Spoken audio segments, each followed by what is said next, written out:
I have a confession. Sometimes around the holidays, I often daze and find myself walking in wonder of winters to come when I stand father to young son. What things will I teach him? What traditions will we start? Will we watch Christmas movies with hot chocolate? Will I watch him as he sneaks marshmallows in his pockets and snacks on them all night with hopes of staying up, charged up and singing Santa? Will I allow there to be a Santa? And if so, will he believe in me the way that he believes in Santa, having Christmas dreams? I wonder, will my child truly know what Christmas means? Will he know why daddy stands and stares at the top of the tree and not pay much mind to the gifts placed underneath? And with his adolescent mind constant changing like Rubik's Cubes to new topics, I wonder, will I ever be his top pick?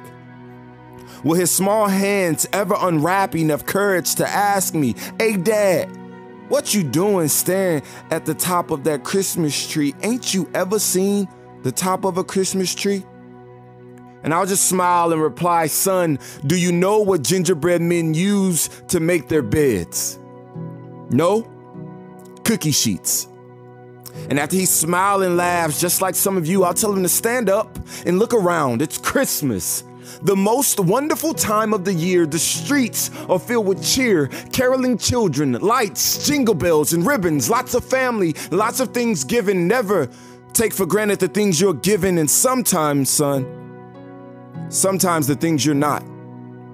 Now, you're a good son, so you knew you wouldn't get coal in your stocking. So you sat down and made a wish list of things you wanted and stuffed it in your stocking. You've left milk and cookies out for Santa, sang a billion Christmas songs on couches and sofas, huddled around Christmas fires like coaches, drawing up plays while children play. It's a beautiful thing how the light seems to be a warm hug from grandma. And just before the hot chocolate settles on your tummy before rest, and midnight strikes and you arise to Santa's best. In this moment, son, in this moment that I hold your attention without competition of tradition this Christmas, I want you to be grateful.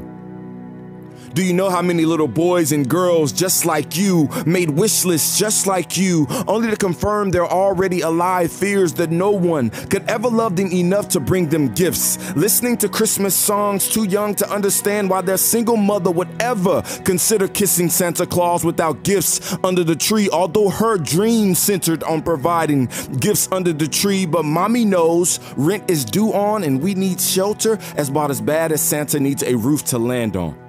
Be thankful. Be thankful like the ones who hold their Christmas list out on cardboard boxes reading food, forgetting to add can opener. So now they've got cans, but they're not good. Food, but no drive. Practical solutions have caused impractical problems. Solve them. And be mindful, son, because while we sing "Let It Snow" from the inside, someone knows all too well the weather outside is frightful. Some man hasn't shaken hands with warmth in years, so cold his tears never mature at the bottom of his face. They just freeze and die. He doesn't want to freeze and die. He's trying to be hopeful. But do you know how many good Christians will play good Samaritan to gingerbread men, son? So it doesn't matter that gingerbread men use cookie sheets to make their beds. The point is they have a bed. While it's Christmas for us, it's someone's nightmare before Christmas. They need hope. And that is why daddy stares at the top of the tree.